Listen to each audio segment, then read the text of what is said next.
சாமி இந்த வருஷம்னாலும் என் பிள்ளைக்கு கல்யாணம் ஆகுமான்னு பாருங்க. இவனுக்கெல்லாம் ஜாதகம் பார்த்து சொல்ல வேண்டிய அவசியமே இல்ல. இவன் மொசரக்கட்டையை பார்த்தே சொல்லிடுவேன். சொல்லுங்க சாமி. இவனுக்கு இந்த வருஷம் மட்டும் இல்ல, 7 ஜென்மம் எடுத்தாலும் கல்யாணம் ஆகாது. சாமி இதுக்கு எதுவும் பரிகாரம் எதுவும் சொல்லுங்க சாமி. பரிகாரத்தை சொல்றேன், கேட்டுக்கங்க.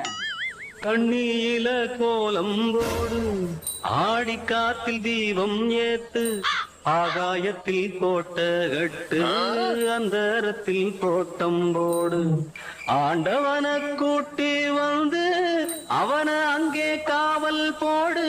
என்ன சாமி சொல்றீங்க? அத்தனையும் நடக்கும் ஐயா, ஆசை வச்சா கிடைக்கும் ஐயா, ஆனா கிடைக்காது.